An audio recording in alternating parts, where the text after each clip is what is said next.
mahasiswa diharapkan dapat mengetahui latar belakang pendidikan kewarganegaraan. Yang ketiga, mahasiswa dapat mengetahui landasan hukum pendidikan kewarganegaraan. Yang keempat, mahasiswa dapat mengetahui tujuan dan harapan pendidikan kewarganegaraan. Kemudian yang terakhir, bagaimana menumbuhkan kesadaran bela negara bagi mahasiswa. Baik, yang berikutnya adalah mengenai latar belakang. Mengapa mahasiswa sekalian diberikan kewajiban untuk mengikuti pendidikan kewarganegaraan ini? Maka saya ingin menjelaskan, yaitu adanya kewajiban setiap warga negara terhadap negaranya. Jadi kita sebagai mahasiswa, saudara sebagai mahasiswa memiliki kewajiban sebagai warga negara terhadap negaranya. Kewajiban seperti apa? Kita lihat yang pertama, yaitu menjadi mahasiswa atau menjadi sosok pribadi yang berguna dan bermakna di dalam mengantisipasi berbagai perubahan dan perkembangan di masa depan. Sebelum kita berbicara tentang bagaimana kita menjadi sosok pribadi yang berguna dan bermakna dalam mengantisipasi berbagai perubahan dan perkembangan di masa depan, maka saya ingin mengajak saudara sekalian untuk berintrospeksi, apakah kita sudah menjadi pribadi-pribadi yang berguna dan bermakna minimal untuk diri sendiri saja dulu. Jadi yang selama ini para mahasiswa sekalian yang selalu tergantung kepada orang lain, belajar untuk hidup mandiri. Bergantung pada orang tua, belajar untuk bisa lebih mandiri lagi. Kemudian, yang kedua, membekali diri dengan ilmu pengetahuan, iman, dan takwa. Nah ini merupakan satu kewajiban dari kepada mahasiswa sekalian, bahwa kita harus menjadi sosok pribadi yang membekali diri dengan ilmu pengetahuan serta iman dan takwa. Ilmu pengetahuan harus diiringi dengan iman dan takwa. Mengapa? Karena apabila ilmu pengetahuan tidak dibarengi dengan iman dan takwa, maka akan terjadi satu kehancuran. Kita lihat betapa pandainya seorang Dr. Azhar. Dia seorang doktor loh. Kita saja, saudara saja, S1 pun belum. Berarti dalam hal otak dia lebih pintar. Tapi karena tidak dilandasi dengan iman dan takwa, maka kepandaiannya itu dia gunakan untuk menghancurkan suatu tempat, untuk membunuh orang-orang yang ada di sekitar atau di negara Kesatuan Republik Indonesia ini. Karena apa? Seseorang yang memiliki iman dan takwa, dia tidak akan rela untuk menyakiti orang lain. Jadi sekali lagi, ilmu pengetahuan harus dibarengi dengan iman dan takwa. Kemudian yang berikutnya adalah mempelajari nilai-nilai dasar negara. Yang kita tahu bahwa dasar negara kita adalah Pancasila. Kita akan pelajari di dalam pendidikan kewarganegaraan ini Pancasila sebagai dasar negara kesatuan Republik Indonesia, sebagai falsafah hidup bangsa negara kesatuan Republik Indonesia, juga sebagai ideologi bangsa. Kemudian mempunyai wawasan yang luas dalam menyikapi lingkungannya, memiliki kesadaran dalam bernegara, bersikap dan berperilaku cinta terhadap tanah air, berwawasan Nusantara, dan mampu mempertahankan negara Indonesia dari berbagai macam ancaman, tantangan, hambatan, dan gangguan, baik itu yang datang dari luar maupun yang datang dari dalam, yang dapat membahayakan identitas, integritas bangsa dan negara kesatuan Republik Indonesia. Baik, idealnya setiap warga negara Indonesia mengetahui dan memahami dan mencontoh para pelaku, pendiri dan pejuang bangsa di dalam perjuangan kemerdekaan negara Indonesia, dalam perjuangan menegakkan ideologi, dalam perjuangan menegakkan negara kesatuan Republik Indonesia, dan dalam perjuangan kebangkitan bangsa. Oke, pengertian dari pendidikan kewarganegaraan adalah diartikan sebagai suatu usaha secara sadar untuk menyiapkan setiap peserta didik agar mampu berperan bagi kepentingan masa depan bangsa dan negara.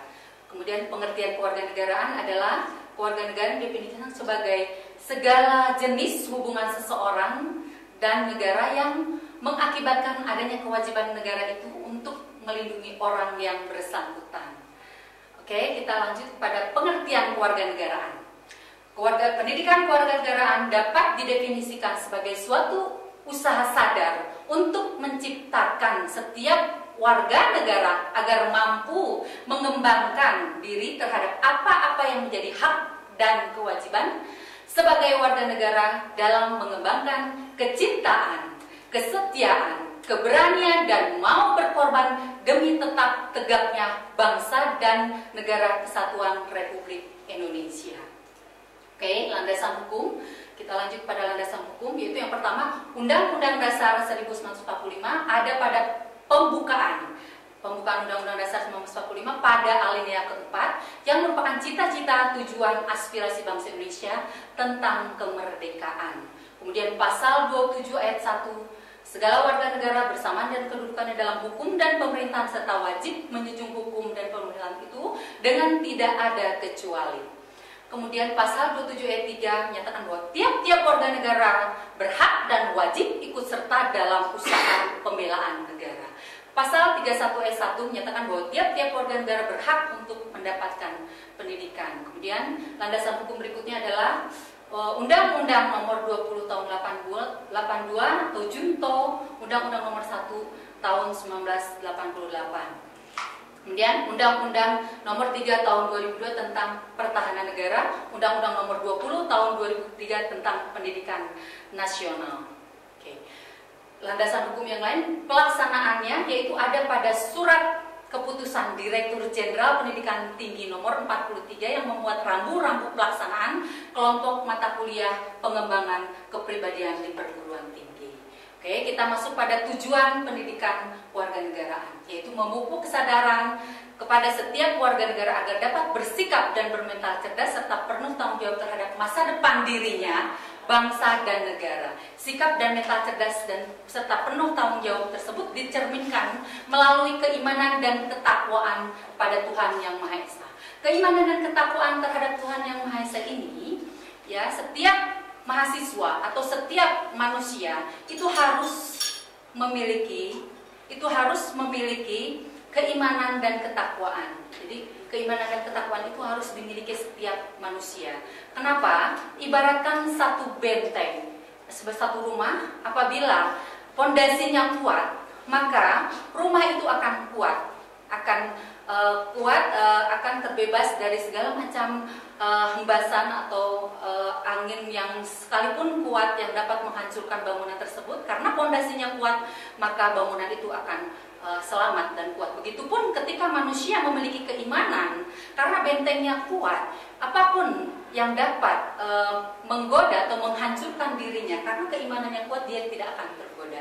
Jadi ini hal yang penting. Kemudian kedua adalah disiplin dalam bermasyarakat, berbangsa dan bernegara. Kemudian yang ketiga, kemampuan berpikir dan bersikap rasional serta sadar akan hak dan kewajiban sebagai warga negara. Kemudian sikap profesionalitas yang dijiwai oleh kesadaran bela negara. Bagaimana mengenai sikap profesional? Saudara sekalian merupakan para calon profesional di bidangnya masing-masing. Yang mahasiswa hukum akan menjadi seorang profesional di bidang hukum, maka apapun profesionalitas saudara harus semata-mata demi kesadaran bela negara. Baik, kita lanjut. Kemudian harapan dan pendidikan. Harapan pendidikan kewarganegaraan adalah masyarakat atau warga negara mampu memahami, menganalisis dan menjawab berbagai tantangan dan masalah yang dihadapi masyarakat bangsa dan negara secara berkelanjutan dan konsisten terhadap cita-cita nasional. Oke, karena tadi materi saya juga dari judulnya itu, saya sudah menyampaikan bahwa pendidikan kewarganegaraan ini untuk menumbuhkan kesadaran bela negara, maka kita harus tahu bela negara bagi negara itu merupakan hak dan kewajiban bagi setiap warga negara. Di dalam pasal 27 ayat 3, tiap warga negara berhak dan wajib turut serta di dalam pembelaan negara. Kemudian bela negara bagi warga negara juga bagaimana setiap warga negara bisa selalu senantiasa menjunjung tinggi kehormatan, menjunjung tinggi harkat dan martabat bangsa dan negara Kesatuan Republik Indonesia sesuai dengan kedudukan dan profesinya masing-masing. Kemudian yang menjadikan spektrum luas untuk meningkatkan kualitas nilai, yaitu untuk meningkatkan cinta terhadap tanah air, ya. Yang kemudian yang kedua, sadar berbangsa dan bernegara. Kemudian yang ketiga, yakin kebenaran Pancasila sebagai ideologi negara, rela berkorban demi tetap tegaknya bangsa dan negara Kesatuan Republik Indonesia. Kemudian yang terakhir, memiliki kemampuan awal bela negara. Jadi kemampuan awal bela negara ini dimulai sejak dini, ya. Oke, kita lanjutkan. Mahasiswa merupakan peserta didik, di mana pendidikan itu meliputi pendidikan formal, pendidikan informal, dan non formal. Pendidikan formal ini orang yang belajar dalam lingkungan pendidikan formal itu disebut siswa. Kemudian ada mahasiswa. Nah, mahasiswa diharapkan menjadi pribadi, sosok yang intelektual, kemudian memiliki kepribadian yang baik, memiliki jati diri yang baik, kemudian memiliki semangat juang di dalam lingkungannya, guna di sini mengikuti pembelajaran, ya, sebagai investasi dalam rangka kesatuan sosial intelektual yang produktif. Baik, kita lanjut. Arah dari kesatuan sosial intelektual yang produktif ini merupakan konsep sosial dari generasi muda, ya. Kemudian konsep politik pemuda yang peka kemudian berjati diri, memiliki jati diri, berkepribadian utuh, ya, berkepribadian utuh. Kemudian pendewasaan politik dan siap untuk bela negara. Berikutnya, strategi yang akan dicapai mahasiswa dalam mengikuti pendidikan kewarganegaraan ini mengikuti standarisasi kompetensi, kemudian metode dan standarisasi materi guna untuk integrasi dan menjadi teladan. Kemudian jas merah di sini adalah jangan sampai melupakan sejarah, yaitu cita-cita dan filosofi bangsa. Kemudian mahasiswa tersebut mampu terjun ke lapangan dan mengaplikasikan apa yang sudah dipelajari dari pendidikan kewarganegaraan ini. Nah, strategi ini arahannya adalah arah yang ditujunya ini adalah membentuk pribadi yang utuh, ya. Kemudian pendewasaan politik, kemudian siap untuk bela negara. Kemudian terakhir di sini saya ingin menyampaikan bahwa bela negara bukan hanya kewajiban bagi aparat, bukan kewajiban hanya sekedar kewajiban ABRI atau TNI, bukan kewajiban polisi, bukan kewajiban aparat negara, bukan. Tapi bela negara adalah tugas atau hak dan kewajiban bagi setiap warga negara sesuai dengan pasal 27 ayat 3 Undang-Undang Dasar 1945 yang berisi tentang setiap warga negara berhak dan wajib ikut serta dalam pembelaan negara. Oke, pertemuan hari ini saya cukupkan. Mungkin minggu depan kita akan membahas tentang hak dan kewajiban sebagai warga negara. Terima kasih atas segala perhatian saudara sekalian. Mohon maaf apabila ada kekurangan. Wabillahi taufiq wal hidayah. Wassalamualaikum warahmatullahi wabarakatuh. Salam bela negara.